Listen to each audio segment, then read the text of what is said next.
Hey, what's up, everybody? Welcome back to season 2 of Conversations in Pop Culture, where I have with me professional wrestler and formerly 1/3 and now possibly one half of the Shukro, Bryce Donovan. So, welcome to the show. Well, welcome. We're still 1/3 officially. So we're still 1/3. Yeah. That's good to know. Still 1/3 is in a awesome company at this point, and we'll leave it at that. Mm-hmm. So I do want to talk a lot about the Shukro, though, because I think that is the majority of your career so far. But before we get into that, I am curious how you got into wrestling. Like how I started watching it or how I got into actually doing it? How did you become a professional wrestler? Because I'm very curious on that. Yeah.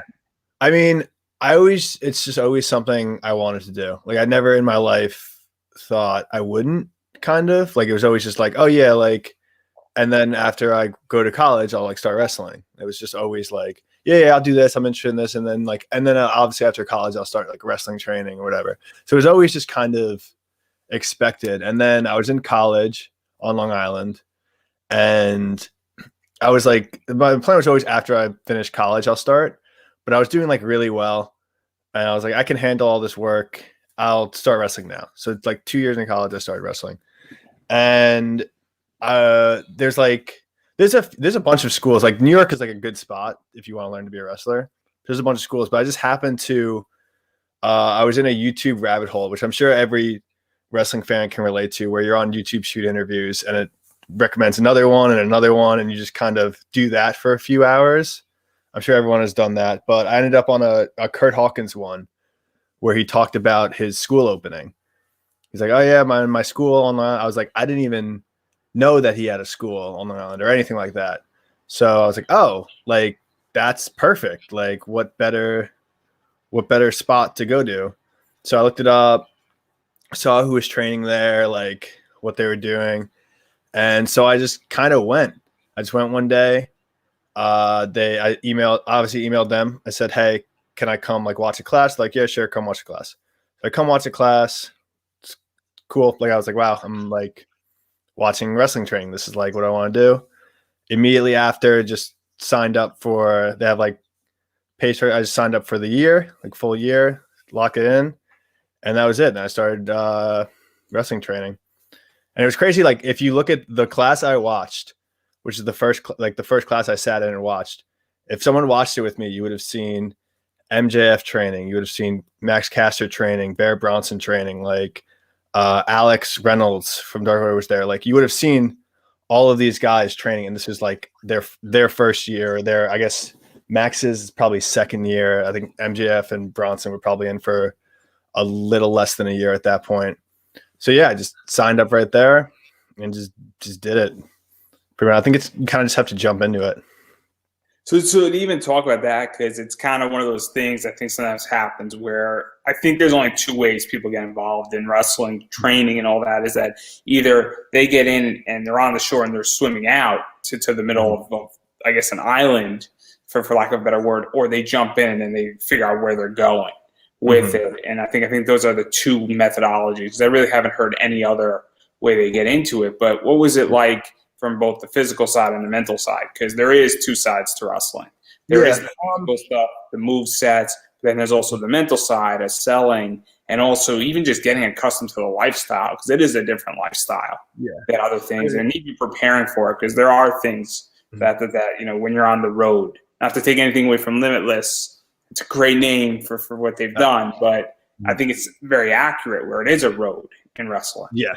Oh, well, Limitless especially is a road. That was like a 7-hour drive to go do a Limitless show for me. So very much it's a road. But yeah, I mean, just the physical side, like it hurts, obviously. Like it's like painful, and I'm like, I consider myself athletic, and it's still like it was painful and hard, like the first time you do it, especially like things you wouldn't expect. Like obviously everyone can look at it and go, oh yeah, getting slammed, that would hurt. Like of course, like everyone can look at it and go, that would hurt. But like smaller things you don't do, like hitting the ropes your first time hurts like really badly. Like that was like the most pain I was in. Like my first like 2 weeks was just welts on my back from hitting the ropes. Like it just hurt so bad. And it was hard for me because I was like taller. So like structuring my body right, like trying to like hit them the right way. So I just kept having like these welts on like my back for the first like 2 weeks. It's hard to get into it, but I don't know. Like, that going in. Like I knew that going in. So it's not like it caught me off guard. If it caught someone off guard, they were probably very unprepared for wrestling training. If they left the first practice and they were like, wow, like why did it hurt so bad? It's like, okay, like you probably didn't have the right mindset going into this. But like the road, like I don't know. I do hate like long drives. Like I'm not like a big like Bobby from Shukro could not care less. He'll go on like 15, 20-hour drives. He doesn't care. Like he'll grow everywhere. I'm fine with the drives, but it's not like I'm like, oh yeah, no, drives, whatever. I'm always like, oh geez, like 10 hours to this show, like brutal. But I mean, if you're with good people in a car, and like I usually went like most of my rides are with Max, like you have like if you're with someone that like you're friends with, like genuinely, like it's just like hanging out for where you're trapped in a small space for a long time. But I mean, all that stuff makes it a lot easier. The actual like road travel and stuff, especially like, I don't know, just if you have, I mean, basically just if you have cool people in your car, it kind of makes it like it kind of makes it worth it. Like I have like some of my best memories or like funniest memories in wrestling are from car rides. I'm sure other wrestlers would say the same thing. So yeah, it's pretty much like the road aspect of it, which the last year has been cut off because there were no shows and no traveling. So I guess now I'm like, oh yeah, I'm fine with doing these car rides. And just to give an idea here, and I don't know if you saw it, but Alec Price just put something up, and I think it was like 20 seconds of him and a bunch of people in a car going on one of their first road trips for the first time in almost a year. Yeah.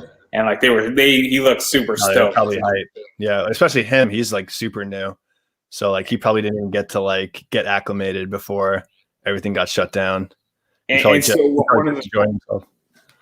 one of the things I think AC Romero and Danger Kid were in that car, and a few other people were in that car too. And I think it was either 4 or 5 wrestlers, and it was just like they were all pumped up and excited because this is the first time they're coming out. And I think you hit it sort of on the nail on the head there, where now you're sort of excited to go on the road when you get the opportunity, because it's like I've been trapped or you've been trapped. Yeah. And everybody else in America has been more or less trapped for the last year. And now things are starting to sort of get back up, even if it's a 2-hour drive. Yeah. So obviously I think that's going to be very exciting for you. Yeah, I'm sure. Like that sounds like, I mean, I know all those guys are like friends. Like sounds like a fun time for them. Like I'm sure they were super hyped, and I'm sure they had a fun car ride. But like, yeah, the road aspect, like, again, it's the same thing as the pain. Like, I don't think anyone signs up for wrestling and goes, wait, like I have to travel, like I have to like go places. Like, yeah, of course you do. Like, so, I mean, it's up to you. It's what you make of it kind of when you're in that car. I guess you could also just be a sleeper, and you could just sleep the entire car ride if you really wanted to, unless you're driving. But yeah, that's fine. Also, for since we're talking about starting to train to be a wrestler, is this live, or is this like airing? Yeah, something? We're live. We're live now. Okay, we're live. I should tweet this link. But yeah, if anyone, Creative Pro's having an open house. Creative Pro New Jersey is having one tomorrow, but Creative Pro New York is having one on Thursday that I will be there. So yeah, it's look it up. It's on all our social media. Open house for anyone who wants to start training new people. Like, if you want to get into it, go to Creative Pro Wrestling. It's like, it's not like you sound like arrogant saying like, oh, it's the best school, like it's the best, but like if you're in the area, like what better, like just look at the resume of who in the last year has gotten signed there. So let's talk about that, because you had a bunch of matches, and I do want to name drop. So obviously it's, Kurt Hawkins is and Pat Buck, are sort of the two that are massive of the trainers that everybody knows. Pat Buck is signed to WWE. Kurt an Impact, or he's an Impact? Yeah. So if you look at, obviously we have a bunch of guys signed to AEW. We have our head trainer signed to Impact, and we have our other head trainer, a WWE producer. Like those are the three companies in the US, and you have access to all of them. So it's like, I mean, what more could you ask for at a school? And then obviously Max Caster, which we're going to talk about in detail. Obviously MJF You wrestled there, and so that's something that I think is big as well. Kip Stevens has done a lot of work as a quote unquote, and I hate to use this word because I like Kip a lot, as a jobber for WWE, and so he's been doing a lot of work for them, and then Rex Lawless. I don't know if Rex has done stuff, but Rex has been around for a while as well. And this is sort of, I guess, we're going really through your first year super quickly. And so obviously, and I could just name a bunch more names, but what was all of that like? Because obviously, when we talk about Creative Pro, so many people have come out of this. And so many wrestlers on the indies have come out of this. Chris Stratolander, I think, is another name to drop. And so what is all that like for you, knowing that you were trained out of a very good place? So, like, yeah, that first year class, the one that I sat and watched before I signed up, is like as good of a class as you can get, legitimately. Like Max, Bronson, MJF, like those three guys were all there in that first year. Smart Mark Sterling was there. He's obviously main evented Dynamite against John Moxley. Again, like Alex Reynolds and John Silver, they didn't like start training at Creative Pro. Obviously, they've been training for years, but they work. That's where they train. That's where they train. They're trained now at Creative Pro. Like Alex and John, and when they were there that first year, they were training there. Alex was the third trainer. It was Brian, Pat, and Alex. Alex was the third guy, and like I didn't like. You don't know it at the time because obviously all these guys are new. MJF's not MJF yet, although that's probably the most obvious one of he's gonna be whatever. But like he wasn't MJF yet. Max wasn't Platinum Max yet. Like Bronson wasn't Bear Bronson yet. So it more hit you. And obviously Pat wasn't a WWE producer yet. Alex wasn't signed yet. So like it hit you like looking at Brian, because like obviously Brian had already been like WWE Tag Team Champion, but you knew at the time, like you had faith that this is like we're all being trained the right way, and you felt it those first 2 years. Like I started, and like that's when Chris Statlander started a little after, and then like you kind of felt like, yeah, we're learning the right way here. Like they're teaching us the right way. They're not just here a lot of schools are here to take your money, or they're here just to kind of whatever it. Like we're being trained the right way, and you just kind of had faith in that, and you like really felt that the first 2 years, and then clearly it paid off because you could just look at where all those guys were going and where they're all be. And like he mentioned Kip like doing the WWE stuff, like that's another thing. Like we all got set up to do extra work for those companies. Like I was part of Batista's thing at WrestleMania, his entrance. Like I've done other things for WWE, like the extra work stuff, and like those are other opportunities you get. Obviously not right now, particularly, but I'm sure again in the future, like that's stuff that you will get at Creative Pro. It's not just like obviously walk in like, hey, do you want to go to WWE next week? It's just if you go there and you work hard and you try, and they see you doing that, like you'll have opportunities. Like that's the one thing. Like everyone at Creative Pro is there to help you and put you in a better position, and they're going to do that consistently as long as you are putting in the effort also. Yeah, and obviously there's two things with WWE extra work. Obviously, it is some money in your pocket per se. Yeah, that's always right. When you're broke, any money's super helpful. And also you're in a WWE building for that night. You're involved in some type of WWE either shoot or promo or a quick match or an entrance. And it's like not everybody on the indies gets to go to WWE, not everybody gets to go to AEW. So to even just get the experience of, oh man, I'm in front of, 9,000 fans, I mean, it changes your perspective. And it is a part of your training to some degree, being able to perform in front of a bunch of people, even if it's not a big spot, because obviously there's a much larger thing going on in the WWE universe and sphere. Well, like big, yeah. Like small spots can turn a bit. Like it's the same thing with AEW now that they have Dark, and obviously you see indie guys every week on Dark. Like Platinum Max was signed off of Dark. He did the extra work, and they loved him, and he's got signed off Dark. The Bear Country, had a match on Dark, and they got signed off of Dark.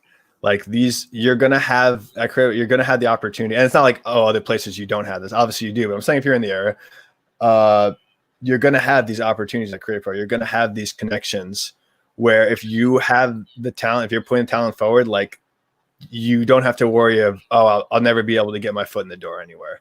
Like you have people that will help you get your foot in the door at these places, which is just invaluable in wrestling.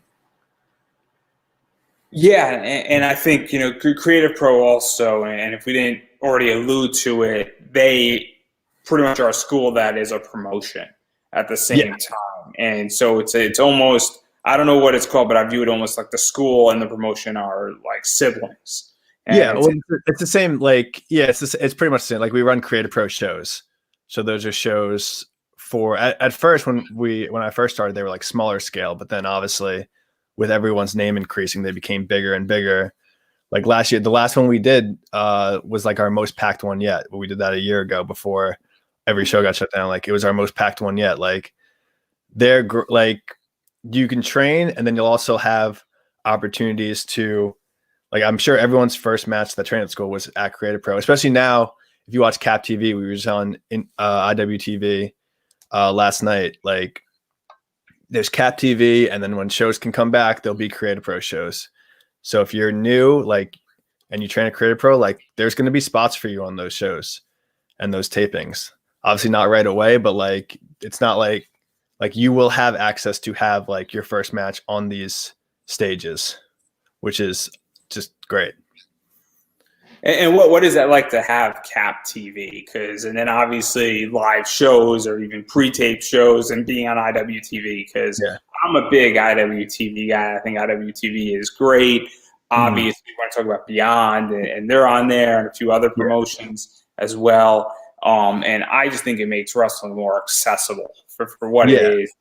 Getting in front of a lot more people, Obviously, we're going to talk about COVID, but I'll tip my hat a little bit. I am not so gun-ho to go outside, even when everything is completely vaccinated. I'm going to sort of dip my toe in the water before I jump in the pool. So I like watching a lot of wrestling live or premieres and stuff like that. And so for me, I'm watching the same amount of wrestling, if not more wrestling, now than I've ever watched before, because it's more accessible and it's also more in a safer environment.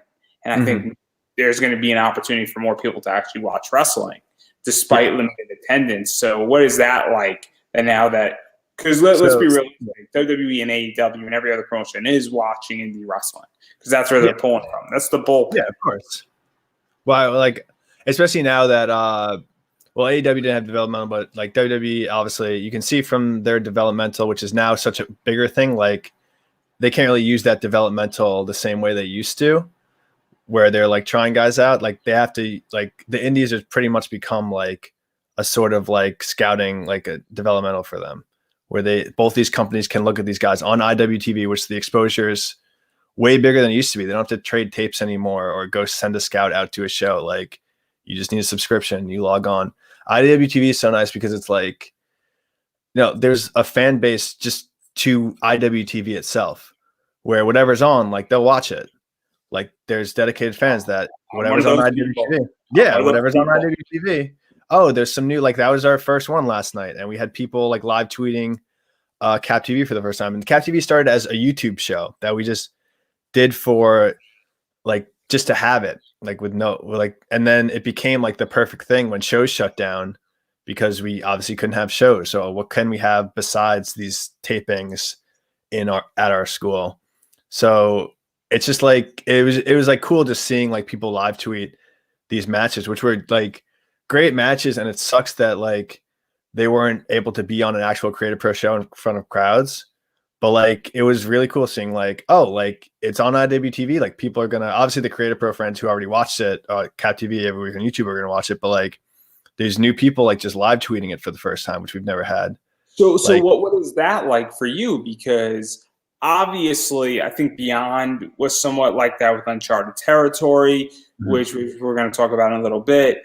But this idea that all these new people are now watching it who never heard of Cap TV or Create Pro Wrestling, and yet they love IWTV, and that they might have never heard of who you are, and then they're now tweeting at you, and then they're now finding out who you are, because that's a big brand boost in many ways. It's a big deal. It's all expanding your brand. Like, everyone wants as many eyes on them as possible. So after Beyond, like, you hit me up to do this after the Beyond taping. Other people have hit me up after last night of the Cap TV taping. Like, if you always want more exposure, always, like, more eyes on you, different eyes on you. Like, obviously you appreciate like the people who are there every week because they're the ones that keep it going, but you want to try and get out to, like, that. It's the same thing for getting out to new shows with new promotions. Like, it's just getting as many eyes on you as possible wherever they are, as far as they are, because I mean, you just have to grow. You have to grow an audience, and you can't do it at one place for one promotion. And I think IWTV also expands that to now a global stage versus just being a local stage, or even trading, tapes, and the fact that we are in the digitalization pivot, where everything is now on a much larger stage. And so I think that's something that's also really beneficial. And I think also wrestling fans are die hard at this point. And I think, as you were saying, there are IWTV fans. I try to watch as much IWTV as I possibly can. I have a life outside of things. I'm not watching wrestling 24/7. Yeah, of course. But there are shows that, like, New South just had something on. I don't know anything about New South. I watched it because it was on IWTV. It was on, I think, a Saturday or a Sunday or a Friday. I don't even know anymore, but that's not the point here. But it's the idea that I'm like, oh, if it's on IWTV, it must be good. Yeah. Well, there's just imagine if like COVID and all this happened like 20 years ago for indie wrestling.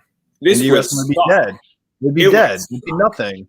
What would they do? Sell DVDs a year later? Like, there'd be nothing. Like, it's honestly like so lucky that all this stuff exists, because indie wrestling has these streaming services not exist, like, to do these closed, no fan tapings, like, had all this stuff not exist, like, I wouldn't have done anything for the last, like, what would I have done for the last year? Nothing. What would everyone else have done? Like, they could have trained, they could have had matches, but how would they get noted? How would anything, like, what would people watch? There'd be nothing.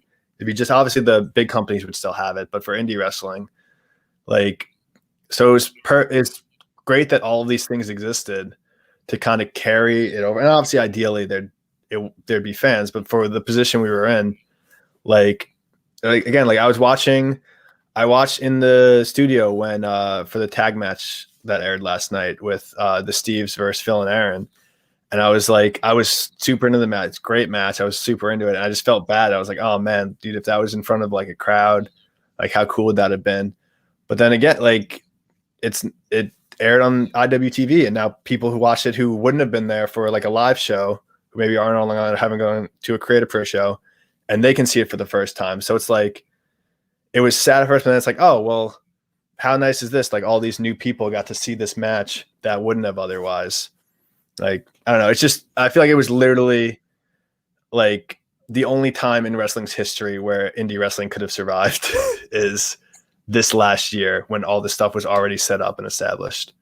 So to even talk about that, because this is my question, and I'm curious your opinion on it, is that, and I am leaning that I want every show, or as many shows, to be live streamed as possible.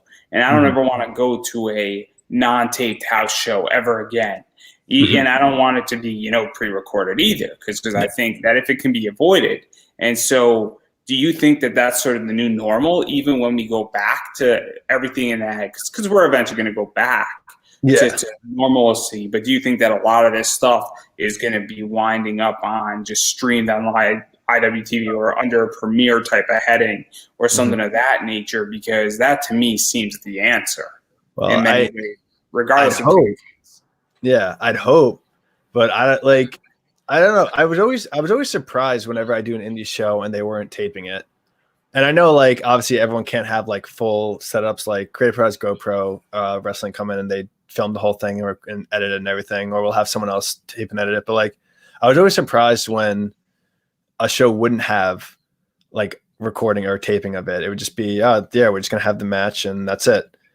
And it's like that's kind of like the old style where it's like endearing in a way to be like, oh yeah, you know, for the people there, like they got to watch the match, like that's cool. But it's still like, yeah, but like you should record it, and every match should be taped, especially now when like you could pull out.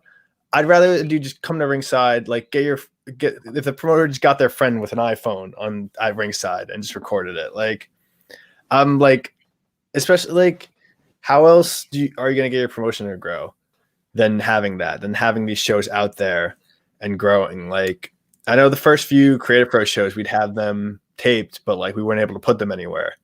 They were just, you know, we'd have the footage, but like, what are you going to do with it? We'd release some matches on YouTube and that's it. So I would hope everyone, like promotions, would look at this last year and see, oh, like it's worth it to have to shell out the money to have my show recorded and saved and put out to ideally a streaming platform, or if you don't have access to that, YouTube at the very least. Like you have to have that if you're a promotion in 2021. Like you have to put your matches out there. I mean, I even think that the live aspect, because when something is live, so this is how I view it, is that premieres are cool. And I appreciate premieres and first time released, but I don't take it as serious as a live wrestling event. I take it live. You know, when I think of live, I think of, you know, football, baseball, basketball. I'm watching something live. It's here in the moment. You know, right now we're live. Now, obviously, there's going to be a replay of this, and it's going to be constantly up. But there's a difference when somebody's watching it live and they're seeing it in real time. They're seeing all the reactions and they're getting it directly, because I feel like it means something. And I used to do pre-recorded stuff, and I still do a little bit of it. But I definitely like the live aspect of it, because I feel like there's a more importance to it, if that makes any sense. And so I want to just see a hell of a lot more live stuff, because also it eliminates the editing. And look, you know, you never know what's going to happen. And then on top of that, all the social media, Twitter stuff, super valuable, because especially the fact that IWTV fans go crazy on Twitter. And I'm one of them. I tweet out a lot. You know, I have almost 70,000 tweets. I guarantee you at least 30,000 of them are wrestling related. So if whoever's looking at me for a job and they see some weird tweets out there saying, hit him with the chair, I am not encouraging violence. I am talking about wrestling. I just want to make that clear out in the air here. But even still, like, I think that's the future in many ways. I want more companies to go live versus a premiere or uploading. And obviously, I want the back library too up there. Don't think I don't want the back library either. I do want that too. Yeah, you want as much as possible. Like live is always better. I think everyone, like, I've never met someone who's like, oh no, I prefer tape. Like no one prefers tape. Everyone wants live. They want to feel like you're watching it. Wrestling, like, it's different though. The other sports, if I watch, like, I'm not gonna watch a basketball game taped. I don't do that. Like if I'm gonna be late to a basketball game, I'm like, oh well, I'm gonna tune in right now. Like I need to watch it right now. So I feel like a lot more people are getting to that with wrestling, where it's like, obviously you can go back and watch it, but they want to experience it with everyone, especially in the social media era where like you're talking and reacting in real time with everyone else. Like you want to be living through it with everyone, living through that moment with everyone else at that time, especially for like you, if you're like super into the community on Twitter of everyone watching these shows, like you want to have it live and you want to have that kind of idea of like, oh, anything can happen right now. Like anything's going on. Like what's going to happen? Like something good can happen. Something bad could happen. Like it's that edge of your seat stuff that you wouldn't get if it's a taping and you're just rewatching it. Like, I don't know. I try and stay up and watch like New Japan live, but it's obviously like, it's tough when it's like 5 a.m. So I'll watch that taped. But like any other wrestling, like I want to watch it live if I can. Like I want to watch. I don't want to start it late and like miss. Or I want to like be experiencing it live, be experiencing it in the moment, because it's like a lot of this stuff's like a moment in history, and you want to like I can look back when I was like a kid and know like where I was watching like certain big wrestling events live, like what I was doing, what I felt in that moment, how like my friends watching it with me felt, or how other people felt. Like I'll always like remember that stuff, and I think that's like moments like that are so important in wrestling, more than like a lot of other TV or media or anything. So yeah, live's always better. Yeah, and I even think premieres are sort of fit that too, especially if it's the first Mm-hmm. time it's debuting. Like Beyond does premieres sometimes, and I think Mm-hmm. when that's just first coming out, while it's not live, it's the first time it's airing, and it's Yeah. treated very much like it's live. So, Mm-hmm. so I think that sort of falls in under it as well. And Mm-hmm. so I just think, I mean, I want live stuff. I enjoy it, and I enjoy wrestling collectively, and I think that IWTV kills it as of Mm-hmm. lately. But enough about sort of the inside of the business, and let's talk about the Shukro, because Mm-hmm. I think everybody wants to know. 30 minutes into this thing, so obviously we were building up to this. So Mm-hmm. obviously it's Max Caster, Bobby Orlando, and you. So how Yeah. did this all come about? And what was like the impetus for it and the building of it and the formation of it? It was as like kind of natural, like spur of the moment as possible. Like we didn't all get together and say, what if we made a group together? What if the three of us? Me and Max would go to places a lot. We went to like Dojo War, like CCW Dojo Wars together. We'd go to like random like other tapings together. And so we went to do this taping for a YouTube show. And Bobby, who was new at the time, wanted to come with us. So we are like, oh, do you want to come like to this YouTube show? Because obviously we were like friends with him, but we didn't know him like very well yet. So we just kind of brought him, and it was his first match, like his first like taped match for anything, and it was a 6-man with us.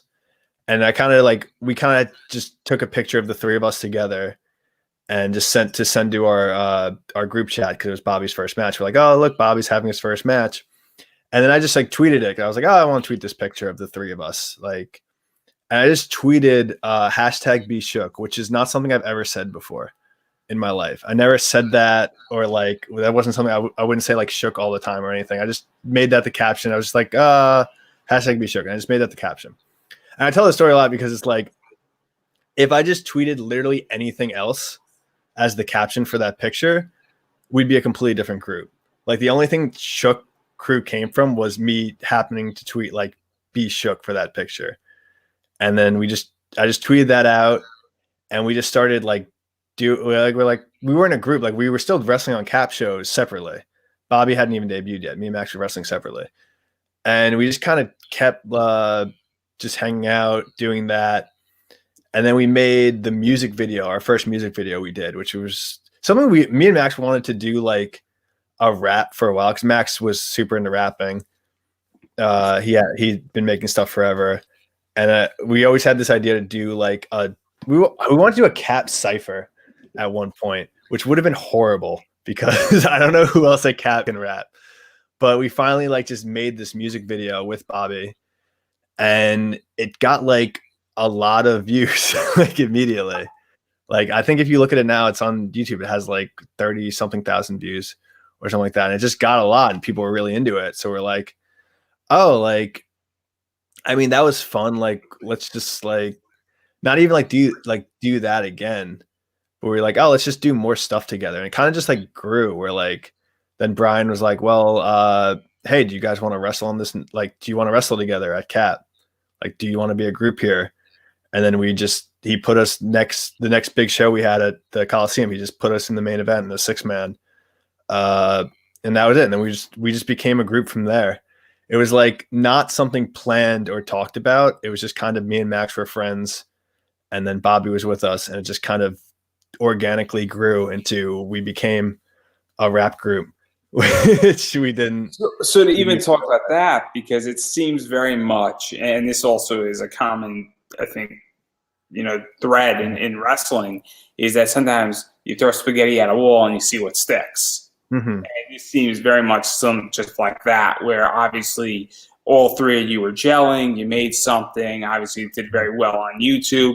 People got behind it. it was just like a simple, hashtag that sort of started buzzing, and then obviously you're all thrown into a 6-man, and it worked type of thing. And obviously you guys enjoy each other's company, you enjoy hanging out, you understand each other's movesets, you're all friends in real life. So that seems very much what it was like. So what is that like? That it's just almost a perfect storm.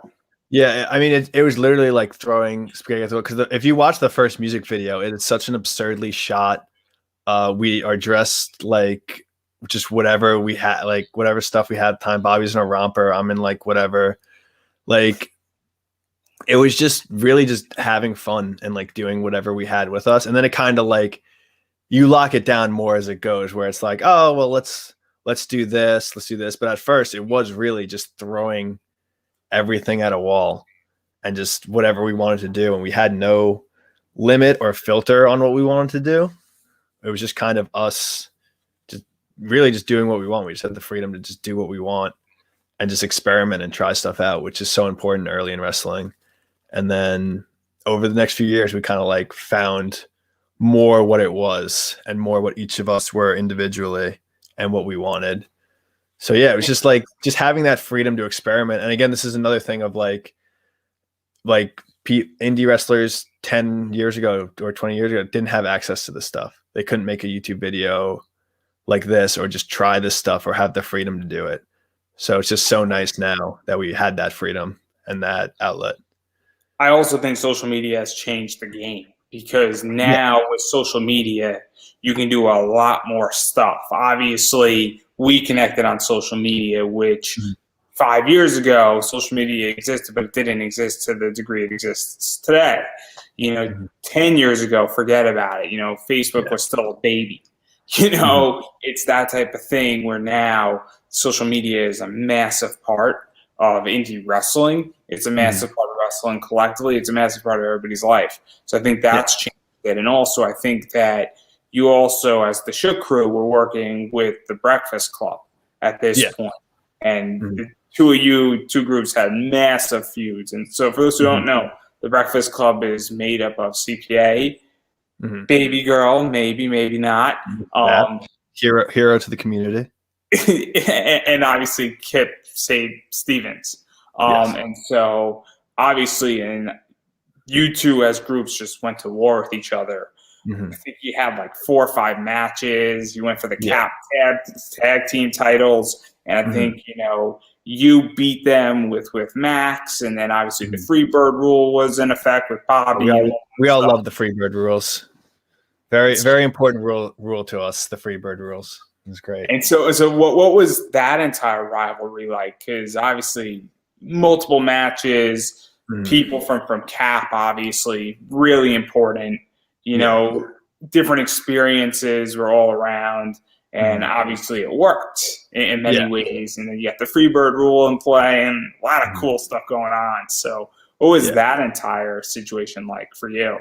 It was fun. Well, so Cap had just had. So Cap shows were like still very new.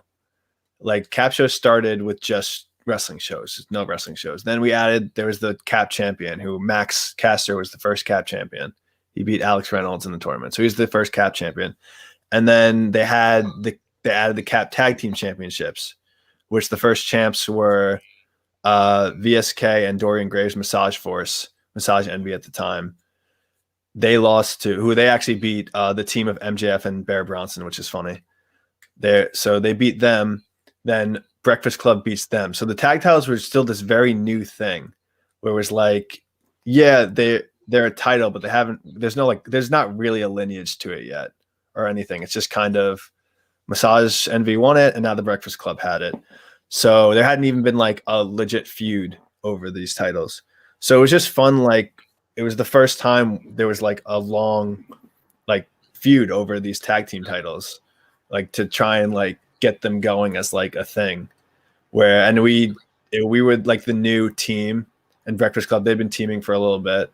And it was just fun, like trying to like just make that into a thing, like have that be something that the fans at Creative Pro were into, which I think they were. We really like tried to put out a lot of like vignettes and promos and everything, like doing that. And some of those watching, like I watched those back like a year ago. I like went during quarantine. I was like, oh, let me watch those things we shot, and I still love them. I think I think they're great. We had like a whole series of trying to get Kip and Nick to turn on each other by putting them in like traps. It was like I just enjoyed making all that, like filming all those, and then obviously having matches at the shows where like it was the first title I won, was the Cap Tag Team titles. So it was like cool in that, like, oh, I won a wrestling title for the first time, and I won it with Max, who's like was like my best friend in wrestling. So it was just really cool overall, and they were fun matches, and we just kind of, it was like a jumping off point for us. It was the first, like, because obviously we had started teaming as Shukro, but it was like the first thing we got to like do as Shukro, like first time we got to like have a spot on a show as Shukro. So yeah, it was just like cool setting that up and doing like going through all that for the first time, where it was like, oh, like this is the first time we're really trying to establish ourselves. So yeah, I enjoyed it, especially with Nick and Kip, who are fun. Yeah, and obviously this was your first title, and also I feel that you chasing after this title added legitimacy to the title, and then winning the title, because I think you said it really well, where at this point the title was new, and there was no real history and no dominant team, and obviously Breakfast Club and you chasing it and it being difficult for you guys, the Shukro, to win it, added legitimacy to the title. And then you hold on to that title, and then you're having several title defenses, obviously against the Even Stevens, Breakfast Club, facing Spite, and them, which is Johnny Clash and Liam Davis. And so what was that like? And also the Even Stevens were still in the picture at that point. So obviously it's kind of a crazy circumstance of what's going on with all this, and having four-way matches and all sorts of stuff. Yeah. And actually having a pretty competitive tag team division at this point in Cap. Yeah. It was cool. Again, it was just establishing tag team wrestling as something at Creative Pro. And at this point, so me and Max won the titles, but it really transitioned to me and Bobby were kind of like the main tag team, like defending them. So it was also like our first time like figuring ourselves out as a tag team. And we had like the benefit of having like so many like first time things over those next 2 years, like during that title reign and on. Whereas like we were the champions, we got to have our first like 3-way tag match, or our first 4-way tag match. We had a tag cage match against the Even Stevens. Like it was just like a lot of first times and like learning the stuff. And I feel like we did like I'll go back and watch those matches. Like we did a good job of starting this tag team division at Creative Pro. Like the triple threat tag we had with Breakfast Club and the Even Stevens main evented a Cap show, and that was, I think it was my second time main eventing a Cap show, but it was the first one was the 6-man. It was the first time like us as a tag team for the tag titles main evented a Cap show, which was cool because it was like the tag titles were the last match on the show. And it was just like making that for ourselves, obviously, but because obviously we care about Creative Pro as its own like brand, its own shows, like having that be a thing where it's like, oh yeah, like there's this thriving tag team division and there's these good tag teams at Creative Pro. And if you watch a tag team match at Creative Pro, you're going to enjoy it. You're going to have a good time. And I mean, I think we did a good job. Like you can look at the tag teams now. Again, I go back to the Steves versus Phil and Aaron that aired on IWTV. That was a great match. And that was like, it's just cool seeing like, even though me and Bobby aren't really tagging right now at Creative, we still tag sometimes, but like it's cool seeing like other teams. Like we don't need to tag. Like there's these other teams now that are able to continue having these great matches at Creative Pro shows. So it was just cool having that, like developing that for Creative Pro going forward. So yeah. And then obviously the Spite stuff was great, and then also getting to face, Brian Myers and Mark Sterling for the titles too. Yeah. So like, yeah, I got to finally wrestle. We wrestled them 2-on-2, and I wrestled Brian 1-on-1 on Cap TV, which like that's cool stuff. I got to wrestle my trainer twice in his first matches back at Creative Pro, back on the Indies. So yeah, there's just like there were so many cool opportunities that happened there. And now you can look at Brian and Mark are the champions right now, and they're defending it at the Major Pod show on WrestleMania weekend against Bear Country, the AW like tag team Bear Country. And these two teams are wrestling for the Creative Pro Tag Team Championships. And that's cool. It's like exactly what we wanted it to grow into. Like where it's like at first it was just kind of, oh yeah, it's these Creative Pro Tag teams. And now it's like these names, like everyone knows Brian Myers, Kurt Hawkins, like everyone who watches AW knows Bear Country now, and they're fighting for these tag titles. And everyone knows the lawyer, Mark Sterling. So like, yeah, it's like, it's cool seeing it like grow into that, and hopefully it continues to grow like that. Yeah, and I think also you have grown a lot, because even going out of Cap, I mean, we could talk about the match that you have with Melina and the Undressed Express, and that was cool with Rick. That was my 6th grade dream match. So yeah, very cool. Wrestling Melina. 6th grade me would be very hype.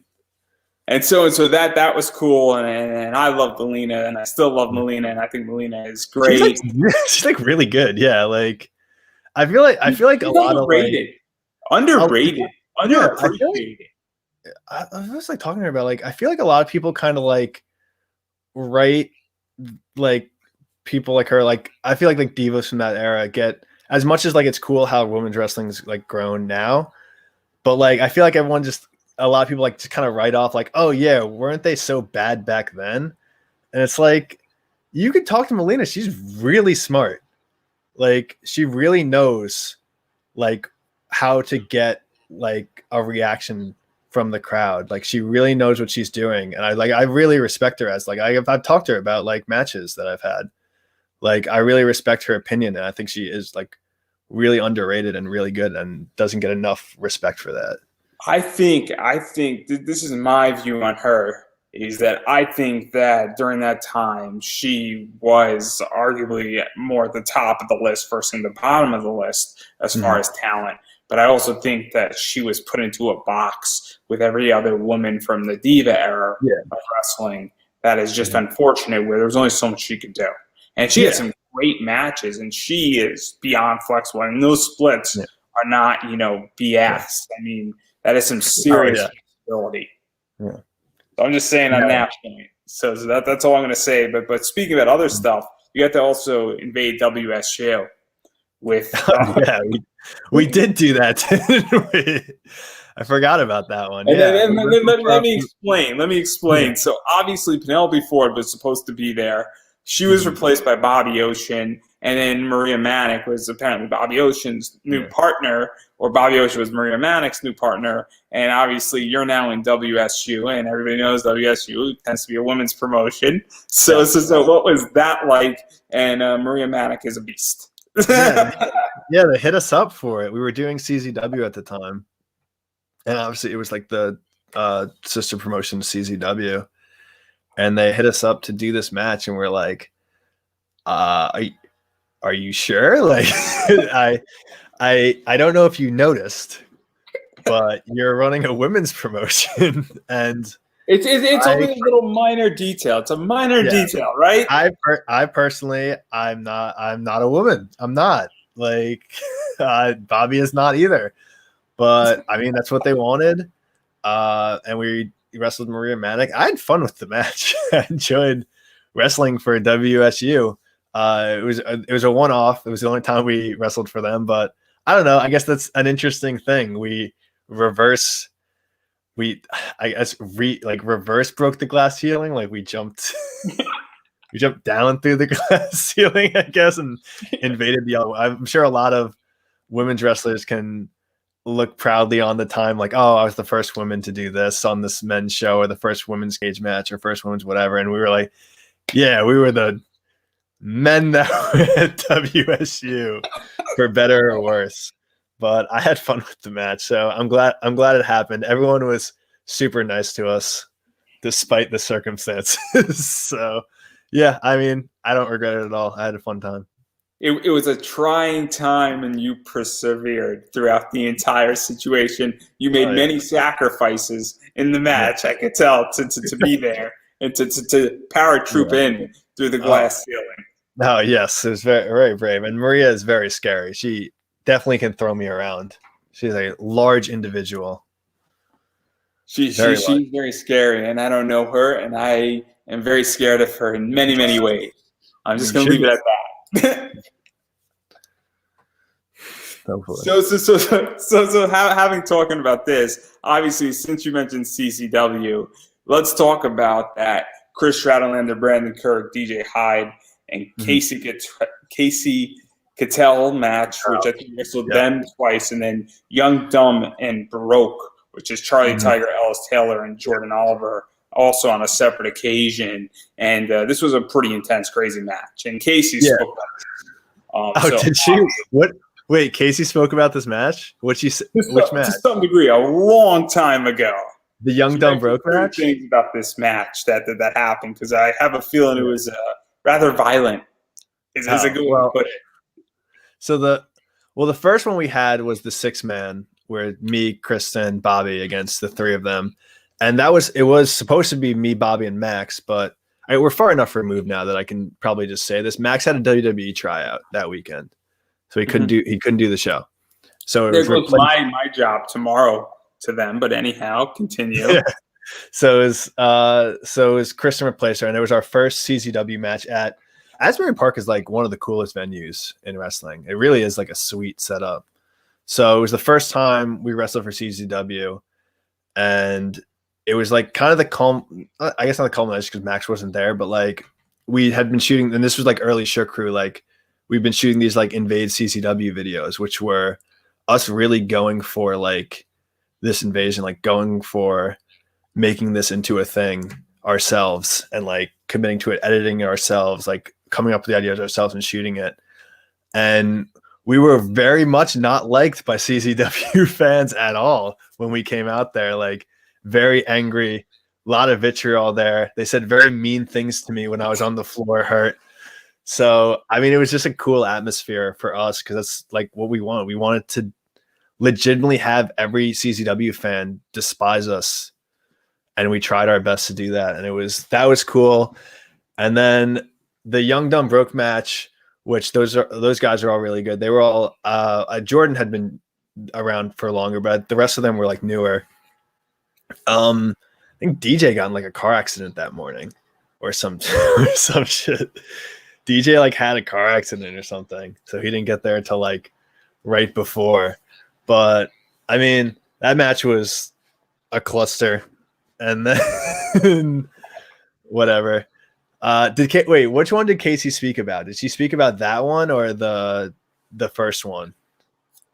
I'm not sure, and I don't want to misquote Casey because it's been a while. But well, the second one was like it was like a 3-way tag with two. It was like 2 on 2 on 3 on 4 or something like that. It was like I don't know, really remember. I think it was like 4 members of Young Dumb Broke versus like 2 of us versus like 3 of DJ. It was like some crazy. There was a 9-man tag. Yeah, was it 9? Yeah, it was like. And then there was the one that was more tame was not the 9-man tag. I can explain it that way. Yeah, from what I remember and when I've researched, and all I know is that Casey basically puts anything with CCW. She's like, I prayed before. Oh yeah.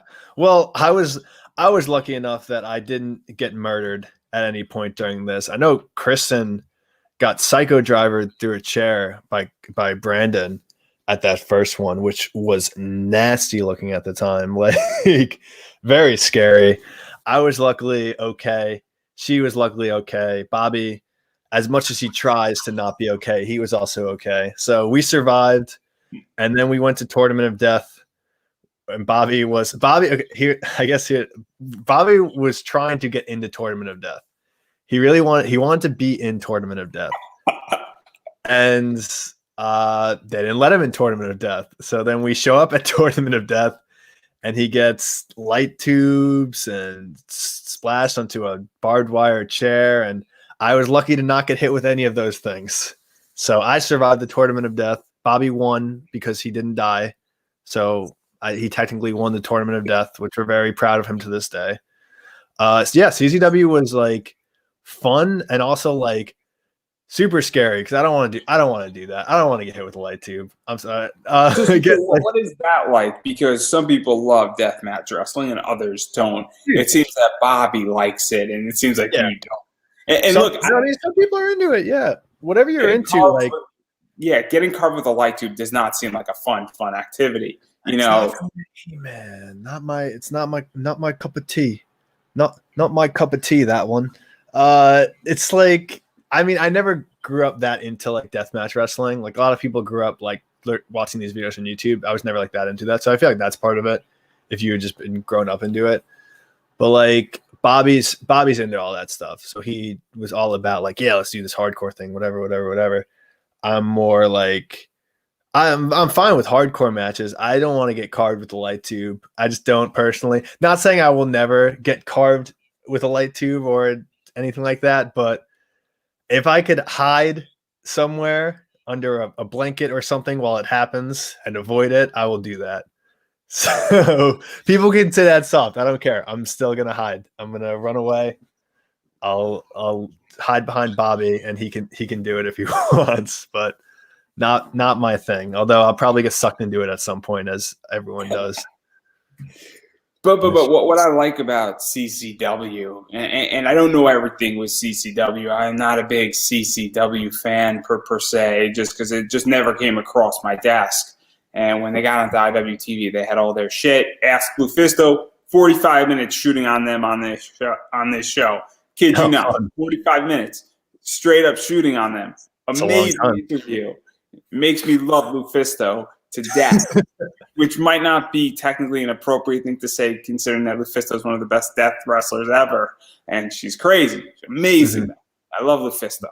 My point is that CCW also doesn't do hardcore matches, and they do just sort of straight up wrestling too, which is a nice touch. And I kind of like that, where you can go from a hardcore barbed wire match to, something a lot more tame. And I think it elevates it very nicely. And like, I'm a big ICW fan, and I would appreciate that if they didn't do a hardcore match in the middle of a deathmatch show. That would be cool to me, because that'd be a FU to everything. And it would also make everybody appreciate deathmatch wrestling. I think it would actually help the entire pacing of the show, is not to use chairs and have straight up wrestling in the middle of the show. I think it would be a brilliant move by Danny D'Amato. So, and CCW does that very well, in my opinion. So it's just, I like that about CCW a lot. But we had that with our last show we did for them was Max wrestled Brandon in like a hardcore death match type match, with like, they used staple guns and chairs and everything possible. They used that, and then me and Bobby wrestled Massage Force in just a straight up tag match. No weapons, no anything, just straight up tag match. So it was like, and we, at the time, I remember us both being very happy. Us being happy with Max's match, and Max and us being happy with the tag match. And they're two different type of matches. There's the hardcore one and the straight up one, and just like being happy with both. And that's kind of like how wrestling works. Like, as much as you can diversify your show with different types of things, it keeps the whole thing interesting. No one wants to watch the same thing over and over. There's like a place for all types of matches on a show if you can have it. And I think a lot of promoters are learning that now. And to even talk about that, because obviously when Max comes out to face Brandon Kirk, he's representing the Shukro at that show. And then you and Bobby are also representing. And so from a brand position, and I know that obviously Max in that position is also representing Max, and you guys are representing both of you in that tag match. But at the same time, what is that like? Just to show that, hey, the Shook Crew can do hardcore and deathmatch style. And then you guys could also do straight up tag style, because it obviously affects the brand.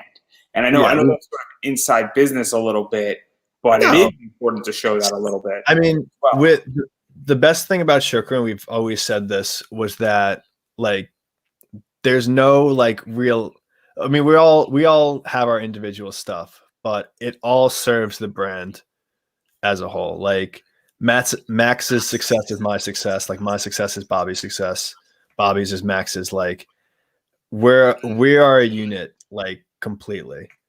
So anything like that, especially at that time, like Max showing he could do that, and me and Bobby showing we can be have this great just normal tag team match on the same show. It all goes together to just show we can do whatever position you need, like whatever you need from whatever you want to see, whatever position we're in, we're gonna thrive in that position. And I'm pretty confident, especially now, I'm pretty confident in that, even though that was our last CCW show.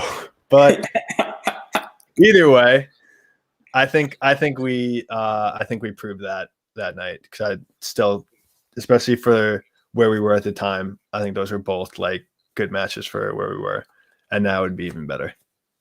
And then jumping out of CCW, and let's talk about Blitzkrieg, because I like Blitzkrieg as of lately. I just got introduced to them, sort of came across my desk as something that I sort of can't talk about just yet with them.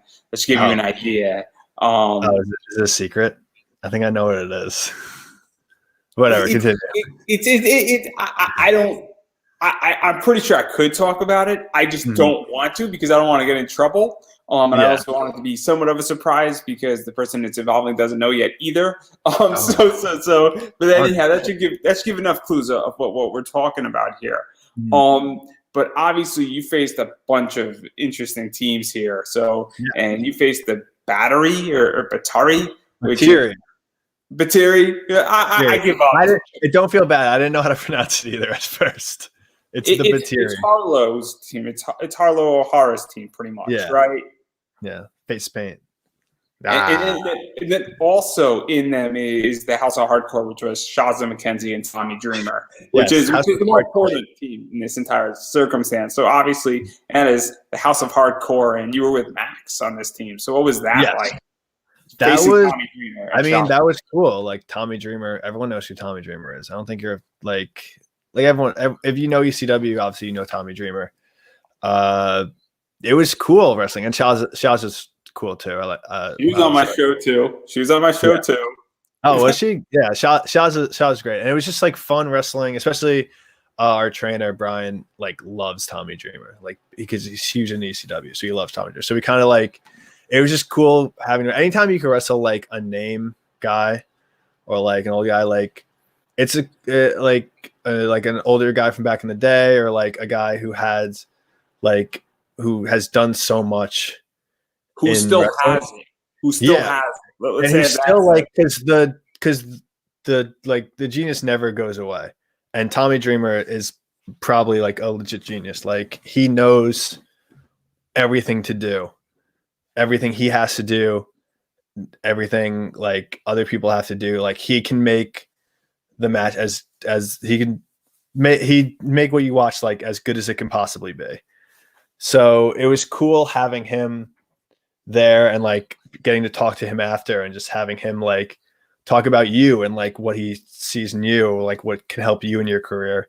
That stuff's always invaluable.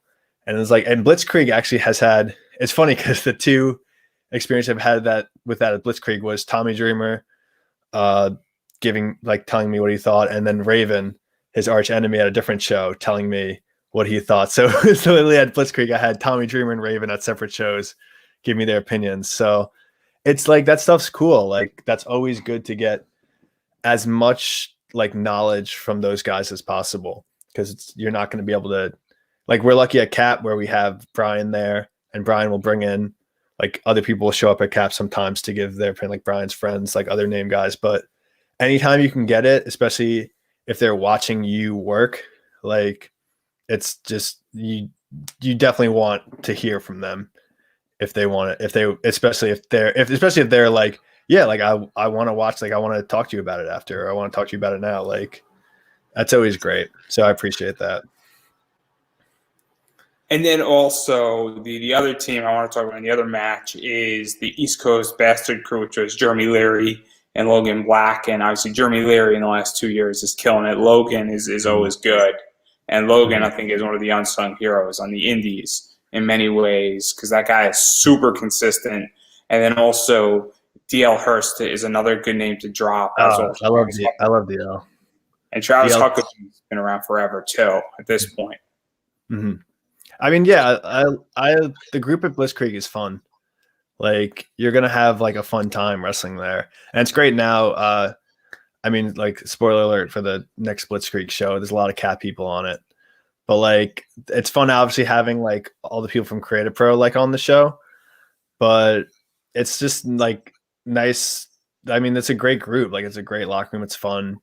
No one's like an asshole to each other or anything. It's just like, I mean, it's a nice group. I've had fun. I always had fun at Blitzkrieg. I never left Blitzkrieg like, man, that sucked, or like, oh, why did I come to Blitzkrieg? It was always a good time. So yeah, Blitzkrieg, guys, I'm very happy it's coming back again. Yeah, May 7th, right? Yes, I'm a horrible I'm a horrible booked wrestler if I don't know the date. But yeah, I would hope so. It's the first week of May. It's the first May, week of May.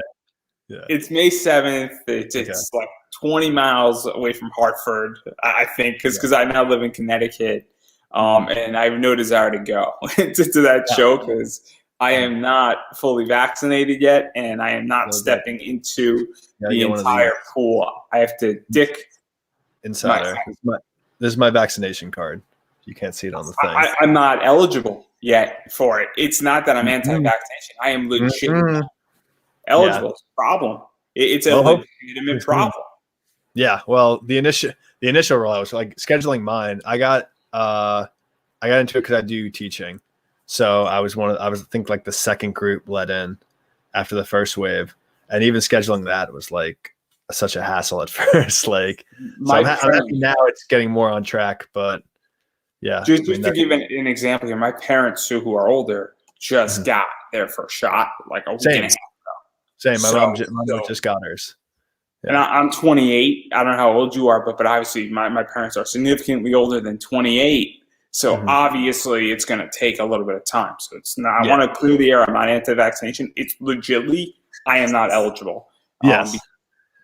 So that's the problem. That's why I'm not going to that show. But I will be happy to watch it.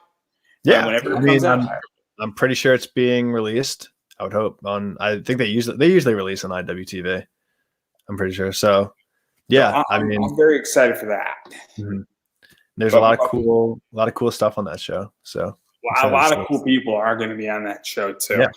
Mm-hmm. I mean, Brian got announced for it. I said that. Brian got announced for it. Max is on it.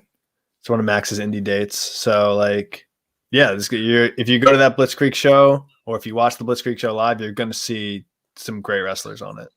I can guarantee that. So I'm super stoked for it. But having said all that, and we mentioned Limitless and how that drive was a road, and obviously you got to face the mainstay posse, which is Aiden, Arago, Alexander Lee, and Danger Kid, or the Danger Kid, as it used to be known. And obviously, whole Shukro was up there. So what was that like being up at a Limitless show before? They were doing their fanless stuff. That was so fun. That actually, the 2-year anniversary of that show just came up on my time hop the other day. And it was wild looking at the card is insane if you look at it now. Like, it was wild. It was Darby Allin versus Teddy Hart. MJF won the Limitless title. Like, you can go through the card. I think like every match besides 2 had a now signed talent in the match, which it's great looking back on it. But then like that show was like such a crazy atmosphere. It was in this giant armory, packed out. Limitless really like has a dedicated, strong fan base there. Packed out, super loud crowd, super into everything. Just like great atmosphere to have it. And then we had such a fun match against Mainstate, who were great. And we did one of our best diss tracks before that we did a Back to the Yard music video on the Mainstate Posse, which was like one of our most well-received ones and one of our favorites. So we had this great music video going into it. Match was super fun. And the atmosphere and crowd was great. So nothing but good things there at Limitless. Limitless is a fun time. So what was it like to face MSP? Because MSP's been around. Obviously, they are a big tag team up in the New England area.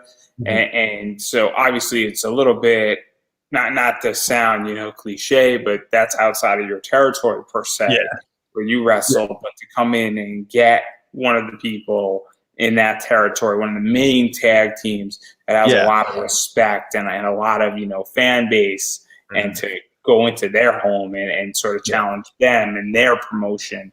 And you can tell when they came out how loved they were in that building. Like, that place was super into them, and like rightfully so. They're all like, they're great wrestlers. They look cool. They're nice guys. Like, they're from that area. Like, why wouldn't this crowd love them? Like, it was super. Like, there's nothing better than, like, if you're in a new place, like going against someone that's like that place's like guy, like one of their, like where like the crowd there, like it's one of their favorite people. And Main State was definitely like Limitless is like one of their like close to their heart guys, like all of them. So, I mean, it was just great. It was a lot of fun, like having that loud, gigantic crowd for this match of ours and against such a fun, good team. Like, yeah, nothing but good. Those guys are so good.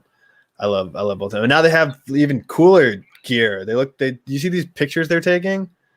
They have these like HD like photos they're posting. They look so cool. Like, yeah, I love Main State. They're great. Yeah, no, I think Danger Kid, the opening, hi, I'm Danger Kid. And last season we were without a champion. And Anthony Green has moved on to greener pastures. And then he opens up the road, and it's so good. It's like I just want him to do all my intro work from here on out. Like, we'll just put a picture of him and say, "This is Conversations in Pop Culture." Last episode. Yeah, dude, I want to wrestle them again. I hope we can, because we're even better now than we were then. Like, and I'm sure they're also better now than they were then. And we were supposed to wrestle them coming up, but the show got canceled. So hopefully somewhere else happens where me and Bobby can wrestle the two of them again. Just go down the road. Just make the show down the road. Yeah, we'll see. And so to jump into the final thing I want to talk about, and that's sort of Beyond, because Beyond has been interesting to you in many ways. You've been in 2 tournaments for tomorrow, one in 2018 against Massage Force, which is Dorian Gray and VSK, and that was with Max. And so obviously that's a cool tournament, and that has a lot of really good people in it, usually from like the New England area. And then obviously the one that just recently happened, which I thoroughly enjoyed, and that was against Espermera, I want to say. Or I'm probably getting the name wrong. Ephemera. I think. Ephemera. Wow, I can't read today. They changed their name, so don't feel bad. It's a new name, Ephemera, with Edith Surreal. And St. Jackson Dupont. Yeah, St. Jackson Dupont, who they changed their names to. This isn't they can't be mad at us for this. They're the ones that changed their names. Legitly, they changed their names like 3 minutes before the match. The match was advertised as something else. Oh, do you think that's crazy? Try being in the ring where you hear that their name changed. We're literally like, me and Bobby, like, they're like, for the first time at Ephemera, me and Bobby look at each other like, what? So let me get this straight, and we might be breaking some rules here, but that was like a last minute thing, right? That wasn't. No, I have no idea. I didn't talk to them about. Didn't Rich was announcing, right? Rich Palladino was announcing. Yeah, Rich was announcing. I don't think he even knew at that point. I certainly didn't know. I had no idea, but yeah, they just announced him as Ephemera. I was confused. I think everybody else was confused. Everybody was like, what the hell's going on here? And then also it was just like, what? Like massively confused. But how do you spell that? I don't know.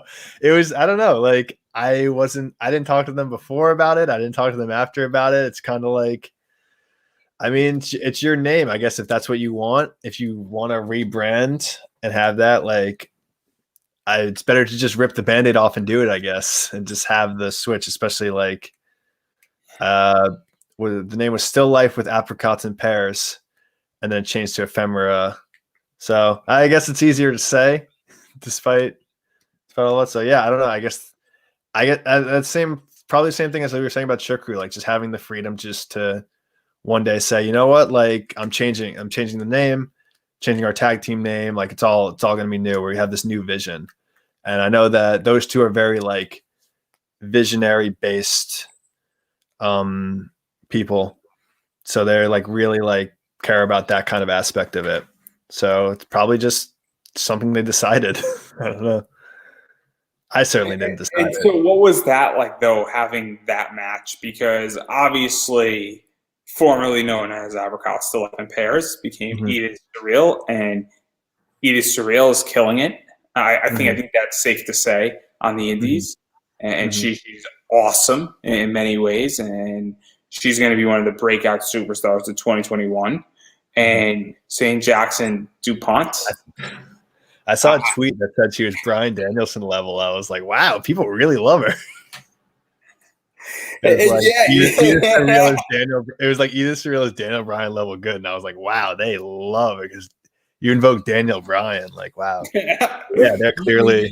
You wake him out and you pull a GameStop short on Daniel Bryan's position with Edith Surreal right there on that one. So clearly, don't worry, you'll return Daniel Bryan for his match at Fastlane this Sunday. Yeah, we got to wrestle Bryan Danielson for a night. It was fun. But yeah, I mean, fun time. Wish we would have murdered them and beat them, but we didn't. But yeah, it's fun wrestling because our first Beyond match was the tournament for tomorrow, which we had fun, but it was like we weren't happy with it at the time with ourselves on it. So it was cool, like coming back to the tournament again and having this match that we were proud of despite losing, and just being able to like show how far we came from the first tournament tomorrow that we went to now. And also what I feel is that this entire concept Beyond is back, the Beyond Signature Series. Obviously, it's not uncharted territory. It's sort of, I guess, and not to sound mean about it, but it's almost a band-aid until Beyond Uncharted territory come back for season. Yeah. It was like it was the best that Beyond could do under the circumstances. Because obviously, Beyond the summer of last year, Beyond was able to get some shows going on the boardwalk. Like they were able to do that. Not as easy to do in the wintertime. Outdoor shows aren't a thing in the Northeast in the wintertime unless someone wants to freeze. So it was just kind of Drew and all them had to figure out, like, what are we going to do? Like, how are we going to keep Beyond going in the meantime? And they had this idea, and they pretty much got the best possible people they could to come and tape the Signature Series. And I mean, there's a lot. I think three of the episodes are out now, and there's 3 more to come. And there's good matches. There's really good matches on these shows. Like Beyond really like really put their stamp where like Beyond's not going anywhere. Beyond's going to be a thing in indie wrestling going forward. Like, and I also think that one of the things about these shows is that they've done the greatest round robin rivalries, which is a big draw. Yeah. They have, I guess, the singles tournament for tomorrow stuff going on. I think that's what it is, right? Yeah, it's the round robin series with those 4 guys, Mikowski, Dickinson, and Yuta, and Tony Deppen, and then they did the tournament for tomorrow, which is the tag team one. The round robin, I'm probably going off track here, but Yuta is like so good. Like Wheeler Yuta. It's like such a great wrestler. And one of the things that I like about this, and this is going to sound messed up, and I know it's going to come out disrespectful to somebody who's listening and sees this, but one of the things that I find the round robin to be the biggest draw on that thing. I don't find the tournament for tomorrow, not saying it's not good wrestling. I enjoy watching all these people wrestle, but I am way more interested in seeing Wheeler Yuta, Matt Murkowski and Dickinson go at it. Tony Deppen, Matt Murkowski, Tony Deppen, Chris Dickinson go at it. Wheeler Yuta and Chris Dickinson going at it. Like, I'm more interested in that because I feel like there's no consequence, and we're just seeing amazing wrestling, and we're seeing people who have pushed each other so far. And I think Beyond has legitly cracked the code on how to build a wrestling, because I'm here for X, but I'm staying for Y. Yeah. I mean, the round robin's like the main event, right? It's the main, like, this is a thing in wrestling. It's not like, I don't think it's insulting to the other people on the show. Like, that's how wrestling's worked forever, where it's the main event is the main event. It's the draw. Like, people are going to see John Cena and they see the rest of the show. People are going to see Stone Cold and then they see the rest of the show. So, like, yeah, this round robin tournament with 4 of the best wrestlers on the indies, like, of course that's going to get people into it. This is like everyone loves the G1, and like that's a round robin tournament. This is like a mini Beyond G1 with those 4 guys, and they're all going to wrestle each other, and they're all going to have a great match with each other, and you're going to get one every single episode. And then like who wouldn't want to watch that? That's a fan of current indie wrestling. And then obviously, and then there's the rest of the show, like, and you're going to have good matches and interesting matches for the rest of the show. But like, yeah, I don't think that's weird to say the main event in this big tournament is like what's going to suck people in, and that's fine because they're going to get sucked into that and then see the rest of the show and see, like, find out what everyone else has to offer, which is good. And so that's how I view it, and people can take it however they want to take my opinion on it, because I'll be honest, I would rather just watch 30 minutes of the round robin tournament straight up. I would rather watch Iron Man matches for all 6 weeks with all these guys. That would be, and I wouldn't be on the show, Andrew. I wouldn't be on the show if there was an hour. So you say you want 5 episodes of Iron Man matches, and then the last show they'll do a 40-minute Iron Man match, and the other 20 minutes will be me and Bobby. I'm okay with that deal. Okay, I'll sponsor the 20 minutes just for you. We'll do a halftime show. They can do 20 minutes of an Iron Man. Have you ever done like a split Iron Man match where there's a halftime in the middle? Maybe we'll do that. That's what we'll do. We'll be a halftime show. Let's figure out how we would book this match, because clearly this is what we should do. Here's what we'll do. We'll have a 30-minute Iron Man match, and you have to do rock, paper, scissors shoots for 10 minutes in the middle of the match. Yeah, you split it up.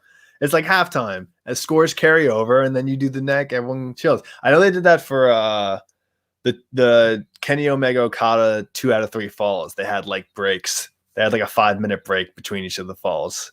So maybe we'll run that. Yeah, I think this would be an amazing match concept where and your rock paper scissors counts to your pinfalls. I mean, it could happen. People are into concept like this. They just had a 2-hour fucking Jordan the Psychopath had a 2-hour Iron Man match, which wow. I can't imagine wrestling for 2 hours. So irrespective of Jordan. There's nothing wrong with Tony Deppen and Jordan Oliver. So did you watch all 2 hours of that match? I did watch all 2 hours. You watched the whole thing? After an hour and a half, I was sort of done, and I was like watching in the background. Oh, yeah. I mean, I love watching Jordan. So, but 2 hours for anyone is like crazy to me. Like it was pretty intense, and after about 90 minutes, I think it was getting stale. I think they should have gone on. I think that match should have ended 30 minutes earlier. Who knows, man? I don't know. 2 hours. I don't know how I'd wrestle for 2 hours. I don't know anyone. But now they're gonna do, like, clearly the next step is someone's gonna do 3 hours, and then someone's gonna do 4 hours, and it's just gonna keep going. I think Chris Hero one time wrestled for 24 hours. Don't quote me on that, but I think that's I think he did like a charity like gauntlet or something, and he wrestled for like 24 hours or some shit, like, or some long extended time. That is insane. That's crazy. Well, if he'd be the guy to do it, obviously, but yeah, I don't know how you wrestle. I've never done an Iron Man match, 20 or 30 minutes. So I'm gonna put you on the spot because you weren't at Fight Forever, right? No. What did you think of Fight Forever? Because I'll start first, and I'm not bashing GCW by any stretch of the imagination, but I thought it was a lot to consume. And I love the concept. I love the fact that they raised a lot of money, and a lot of it went to wrestlers and stuff like that. but I thought 24 hours was way too much. And I think people became brain dead because of it. Like, I didn't watch wrestling for 2 weeks afterwards. I was done, and I watched about 16 hours of it. I think the way to consume that, and I didn't watch the show, but I think the way to consume that would be, the cool part is you could tune in at any time and see a great match going on, rather than sitting there for 24 straight hours and watching the whole thing. So, I mean, the way I would have consumed it if I was a fan would just be, oh yeah, let me tune in, see what's happening. Just kind of like tuning into IWTV and seeing what's on. Like, oh, let's see who's wrestling right now. But yeah, I mean, 24 hours of anything. Like, who can make 24 hours of anything and like have it the entire time be, oh yeah, I'm still as up as I can be. Like, people talk about like WrestleMania for like 7 hours, how people are like dead at the end of it. Like 24 hours, Jesus, like who knows? So I don't know. GCW loves going for it, and you can't take that away from them. Like, they love just pushing the envelope as much as possible. I think it's brilliant, and I think it proves a point, though, that you can now do stuff like this, and now it is competitive on, okay, you run a 24-hour show. People are going to watch a lot of it, and you can build a lot of content pretty cheaply. Because once you have a wrestling ring set up, it doesn't take much to throw a bunch of wrestlers in there and also move people in and out. I mean, you could do a lot of stuff with this. And I got 15 ideas off the top of my head in a particular location that would be insane to do. And I'm keeping it locked up for a reason, because you never know when I'm going to create a promotion. But I want to rival everybody. I'm a very competitive person, and I might tell you off the air what I want to do, and you might approve. Are you running a 25-hour show? 24 hours in 1 minute show? 2-hour show in less time, technically. So we'll leave it at that. We're going to do the time warp. We're going to do time warp. Let's go with that. And don't worry, we will all dance. We will all dance. Do a 24-hour show, but just have it all at once and have just like 20 rings in the venue, and just people just go watch whatever. It's the whole 24-hour show, but you just pick which one you want to watch, and that's it. So we'll do it, and then we'll set up the camera so you have 20 squares, so you can watch all. Yeah. It's a Zoom call. It's a Zoom call with wrestling. You just click which one you want. Like, that looks like it's cool. That'd be a brilliant concept. Or you could put it all into little 20 panels, and you could watch every single match on a miniature thing and on your computer all at once. And so in an hour, you consume and each match is 20 minutes. So you consume so much wrestling in your head at once. It's like shooting it up into your blood. Dude, that's tough. It reminds me of like I always thought like it'd be a cool concept to do like how like they have musical festivals where there's different stages with different bands on each one, like doing that for wrestling where there's like a bunch of rings. It's a festival and there's a bunch of rings, and you pick like, Dickinson and Yuta are wrestling at 8 over there, but if you go over there, there's the second half of the 3-hour Iron Man match is going to finish like in, I don't know. I think that would be like a cool thing. Or what you do is that you set up 4 rings and you put the audience in the center. Oh, and they turn their chairs. They swivel. And then, so now what you do is that nobody has to leave, and you can't leave, and then you have all 4 matches going on at the same time. That'd be so stressful. Yeah. I'm just imagining. But what's crazy, what you can do technically, and this is sort of my idea, is that if all of a sudden you have that, but then let's say you have Tony Deppen versus Dickinson, right? But then you have a big card. So you have 4 different promotions running with all the same wrestlers. You think it's funny, but this is so brilliant. Because then all of a sudden, let's say Tony Deppen and Chris Dickinson have a 30-minute match. And you have a 3-hour card. In half an hour, Tony Deppen is going to be in ring A when and came from ring B. Or better yet, what you could do is that all of a sudden you could put Tony Deppen, as soon as they finish their match, they got to run over to ring B and do a sprint over. And then the people from C are also in that tag team match against them. And then in the middle of it, they're running, and then you could have the bell ring. And let's say that, a match isn't finishing, and then they got to make it to the ring, and you can make such a crazy situation. And meanwhile, they'll all be streaming on IWTV. And now you actually have a real position. That sounds really, like that's something GCW is going to do for their next clusterfuck match. Is they're going to have 4 rings going on or something? That this is all stuff that like GCW is probably going to do at some point. They just love just trying new ideas and just fucking going for it. So I wouldn't be surprised if there's a 4-ring show at some point. Where so that's my idea. That in there is to put it in that position, because I just think you can do so much with it, and you could generate so much content. And then what you do is you do that with a 24-hour show, and so now you're just pushing it all the way. It's how far can we go? Is the question, dude. I mean, it's gonna happen at some point, probably. I'm sure. I'm going to be the booker on it. That's what's going to happen. Good luck booking that one. That's going to be tough. That's going to be a hard one to organize. I have it all mapped out. I'm going to hire a bunch of comic writers to handle it, so don't worry. Dude, like booking normal wrestling shows is stressful enough. I can't imagine doing this for. Don't worry. I gotta figure it out. I believe in you. I'm going to get a bunch of my comic book friends to write the entire thing. And then imagine the sponsorship opportunity. Oh, it's going to be great. I mean, just alone on the sponsorships. Ooh, I'm going to make so much money booking this thing. It's going to be crazy. You're going to be a rich man. Anyhow, I mean, this is such a big distraction from everything dealing with the Shukro. So obviously, the question I want to. So obviously, this tournament for tomorrow was, I think, the last match for the Shukro so far. Obviously, Max is in AEW, and you're still the Shukro. And I know this is a hard pivot at this point back to reality, away from my 4-ring of hell concept here.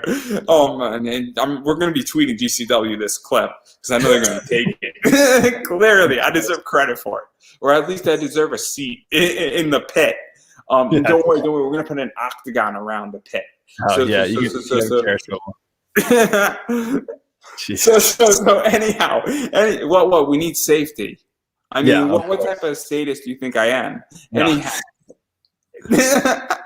So anyhow, getting back to the Shukro here. So obviously, when did you find out that Max got signed, and what was that like? Because obviously, I would imagine you're happy for him, and you're on AEW Dark, but then you're losing your rap buddy. Oh yeah, well, I mean, I was too hype about him to worry about losing my buddy, because I mean, I didn't even really lose him. Like, I talked to him every day, whereas he's still at Cap all the time. Where obviously we're going to be on Blitzkrieg together. I found out when he pretty much told us, like, as soon as it happened, like, that he got signed. I mean, we kind of knew it was happening, because we kind of got the idea that, like, because he was obviously just texting us throughout the experience. And then we just, like, I mean, he talked to us before he signed. He, like, talked to us about it, about, like, I mean, it's obviously he's going to sign, but, like, it's just the decision-making process on it and, like, processing it through his head. So, yeah, I mean, that was, like, the coolest thing. Like, it's as weird as it's honestly my proudest moment in wrestling is Max getting signed, which is weird because it's not me. Like, it's not something I did, but it's, like, it's the happiest I've been in wrestling by far. So this is my question, because I don't know if you saw that Ava Everett was on my show last Thursday, and I asked her this question. And I think it's a really important question, and she had a very interesting answer to it. And it seems to me that a lot of people from the Indies are getting signed as of lately. Yes. And so it seems like every which way you turn, you have a match with somebody, there's a good chance they're going to get signed somewhere. They're going to get drafted somewhere. Whether it's they're going to New Japan, they're going to Impact or WWE, or they're going to AEW, or they're on an AEW Dark track per se, or on Tier 2 versus Tier 3 or Tier 1. And so what is that like for you? Because every time somebody in the Indies gets signed, bunch of people step up. There's a new opportunity. Yeah. For everybody. But I mean, the Limitless title is kind of the curse and the blessing. Oh, If you win that thing is title, so you get cursed. signed Oh my somewhere. god. Yeah. Rip wins that thing. They're going off to get signed. I mean, who did Dan Garcia just win it? We find out on Friday. Okay, so I know he's wrestling for it. I don't know if the show happened yet. But I think it's premiered. I just think we don't know. Okay. So I don't know. Whoever who was the champion? MJF, Anthony, and then Christian, right? Is that it? Yeah. Those are the 3 champions? Yeah, so obviously all of them got signed. But like indie wrestling, that's the thing people are talking about. And people have been talking about forever, so it's weird to like keep bringing it up. But it is like because obviously AEW became a thing, and that was more people getting signed. WWE was already signing more people than ever. Impact in New Japan. New Japan started reaching out and signing more American wrestlers or foreign wrestlers. Impact was signing people. So it's like it just kept growing and growing where there are more opportunities to be signed. And then obviously that led to more indie wrestlers getting signed and like them going up. But each time, like I feel like there is like the next person or the next group to step up. And maybe like sometimes it'll be before that group is totally ready. But like it'll always be fine. Like I remember when MJF was starting to get his buzz on the indies. Some people would say like, oh yeah, he's getting buzzed because everyone got signed. And that was back then. That was like what, 4 years ago, 3 years ago now? Like, oh yeah, everyone got signed and that's why he's like, that's just him. But like clearly they were wrong. Clearly Max has now look at where he is. Like, so I think there's always like there's always going to be a next group that's gonna step up in its place, and I don't know. It's just up to the guys there to see who it is. Like obviously, Danny Garcia is wrestling for the Limitless title. Like he's not signed. He will be at some point in his career. I'm very confident in that. But like he's gonna everyone's gonna want people want to watch a Dan Garcia match. If you don't want to watch a Dan Garcia match, do you you don't like wrestling? Like he puts on great fucking matches. So like there's always going to be those next guys. And like you can look at the group now of who is not signed and who's still like obviously there's the already established guys like that just haven't been signed but are names already. So they're obviously fine. They're going to continue doing great work. But there is like this new group of people stepping out. And I think there's a lot of really good ones. So like Daniel Garcia is one of them. TJ Crawford's another one. Aaron Rourke. Yeah. Aaron Rourke from Creative Pro. And then me and Bobby, of course we want to be part of that group. We want to be that next group to kind of, I feel like carry indie wrestling is a little dramatic about it, but just that next group of when you think about shows right now, who are the great indie wrestlers right now? You want to be in that group that people think of. So, I mean, you can watch Beyond and you'll see people and know that indie wrestling is going to be fine. There's plenty of guys there, and there's only going to be more coming out. It's just how the cycle works now.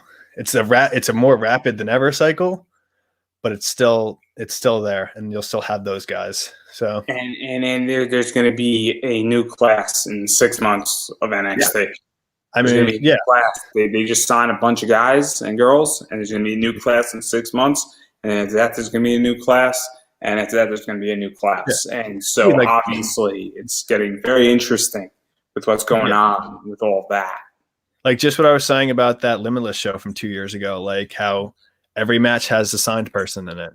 Every single one that was on that show, besides one or two, had someone who signed in it. And that's just going to continue. There's just so many opportunities to get those contracts now that it's just going to naturally keep it's probably frustrating for indie bookers to deal with, especially Limitless, who just keeps having their champion get signed.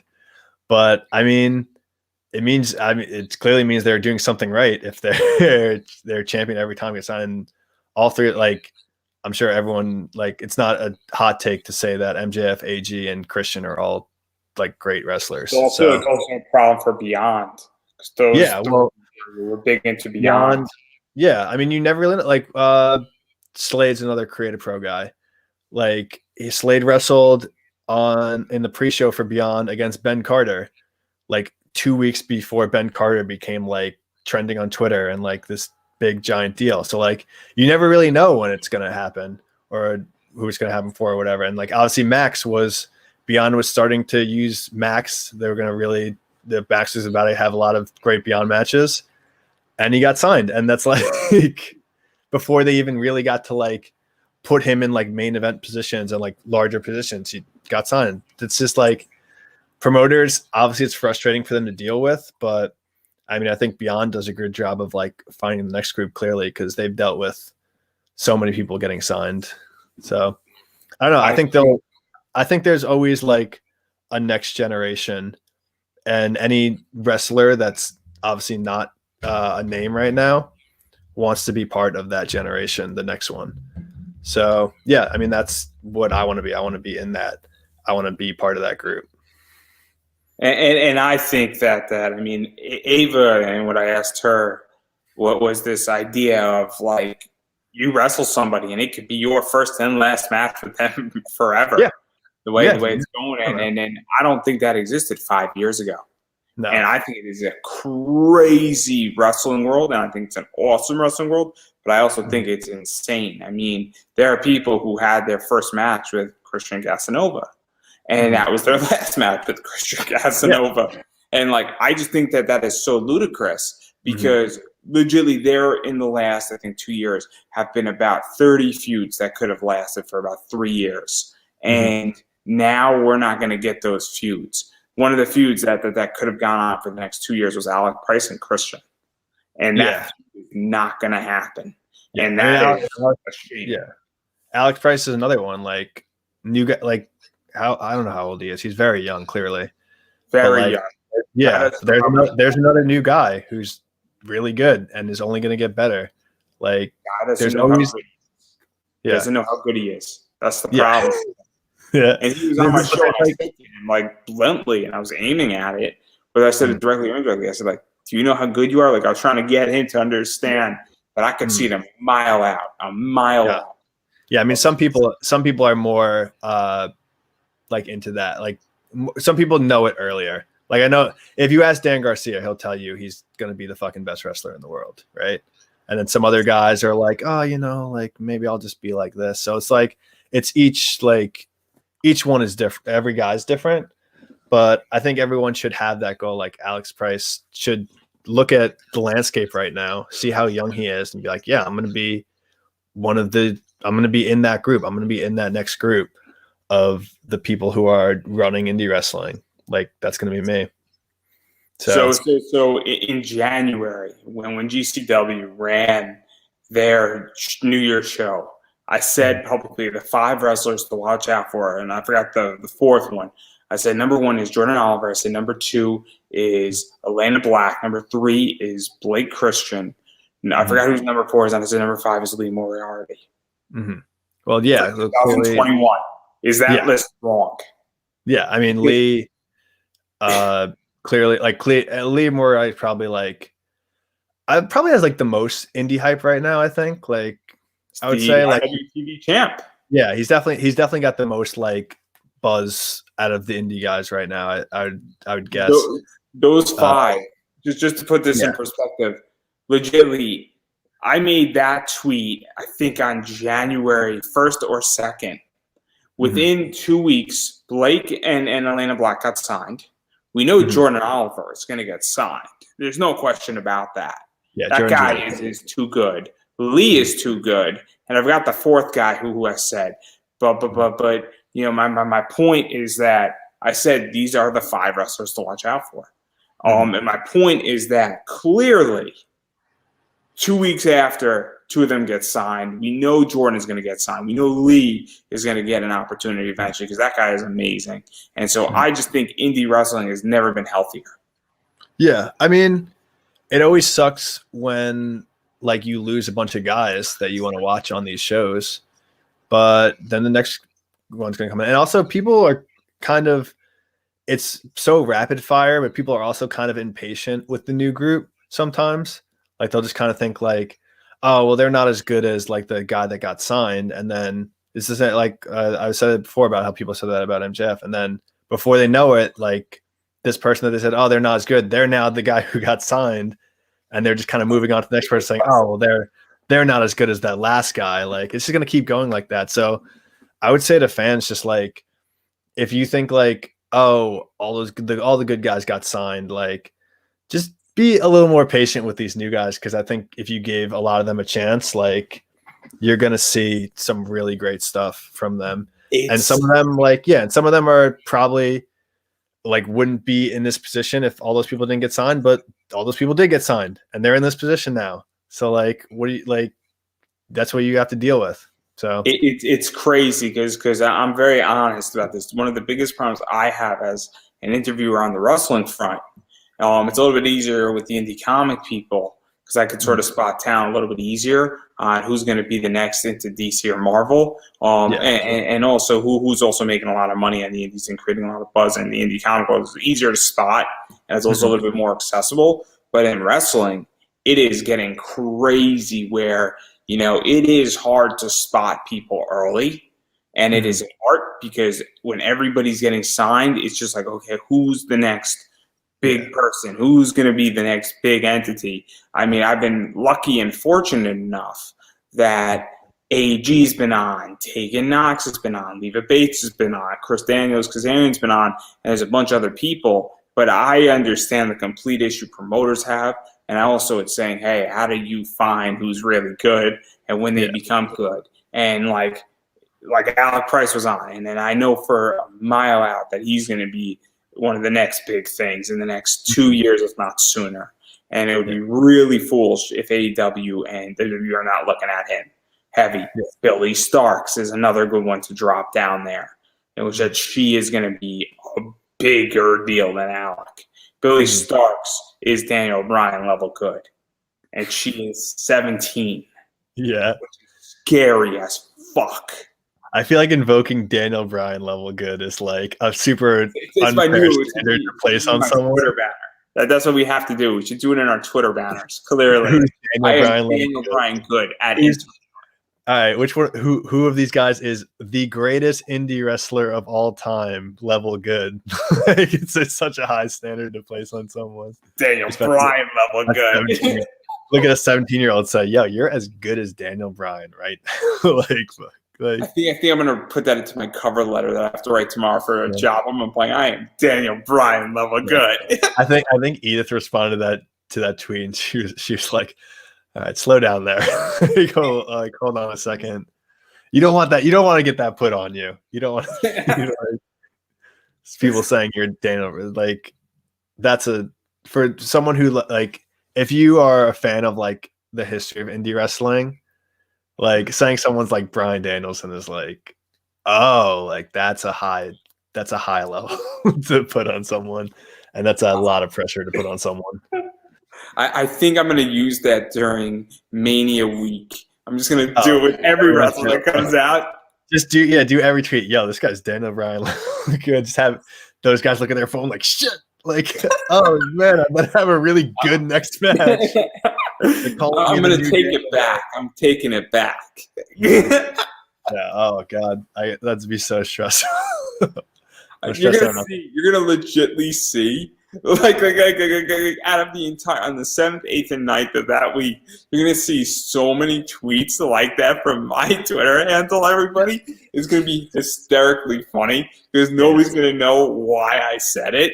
Oh, it's gonna be great. You should join me in doing it. You should join me in doing it. I tweeted about myself. I'll make 100 burner accounts and just tweet Bryce Donovan is Daniel Bryan level good, and just hope people go, oh shit, look at all these Twitter accounts saying it. And after this interview, and I start tweeting it out, I'm going to put this interview is Bryan Daniel good. Yeah. This Bryan good. Yeah, this interview is Bryan Danielson level good.